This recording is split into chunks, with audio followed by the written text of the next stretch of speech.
Growing old is a part of life. The majority of us will face our parents growing old. What if one parent has passed away and the other is living alone in the house? How can you tell if the surviving parent needs assistance? Navigating this chapter in a family's life can be challenging. So I've asked Cat from One Heart Caregiver Services to join us. Let's welcome Cat. Hi, welcome, Karen. Cat. How are you? Thank you. Thank you for having me here. Oh, it's my pleasure. I've pulled some frequently asked questions from our viewers, so let's get rolling. First question, what are the signs an aging parent needs home care?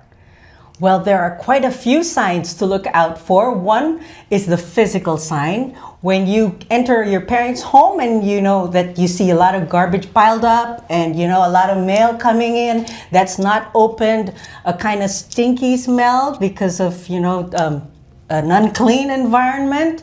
Sometimes bruises, unexplained bruises, these are many signs that you watch out for.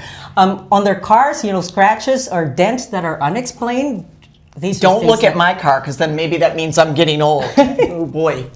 Yeah, so these are just some of the signs to watch out for. Oh, that's great. Okay. So second question, how does one approach the topic of the need for in-home care with a parent?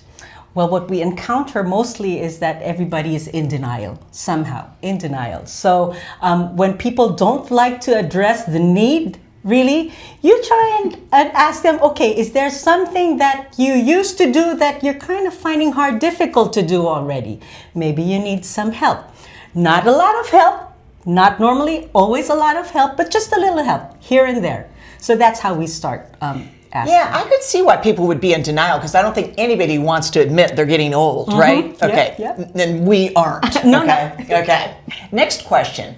What services does a caregiver provider like yourself offer to make this journey as comfortable as possible? Okay, well, caregiving agencies provide help with activities of daily living. So everything that a person normally does on a daily basis, that's what we provide help with.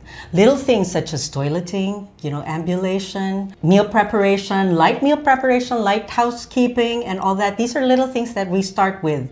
And then as the client's age goes to a bigger number, then maybe a lot more help is needed, but we go there, as needed. So we don't have to start big. Wow, so it sounds like you can kind of customize whatever kind of plan or treatment that individual would need, right? That's exactly what it is. Well, based on what you said, I don't know why anybody would deny wanting to get that extra help if they needed it. So if we're all in denial, what's the first step in the process? Well, first we come in for an assessment, okay? It's a free assessment, no strings attached. We just come in and take a look at, the case of the parent. And then we try and ask them questions like, okay, what do you have difficulties with during the day? What do you think you need help with? And then we ask them the type of personality that they have, because we surely want to send someone that they can relate with or that they want to be with throughout the day or a few hours during the day, right? So we go in for an assessment and then we go from there. Well, it sounds like it couldn't be easier. Who's going to deny a free consultation for somebody that you love?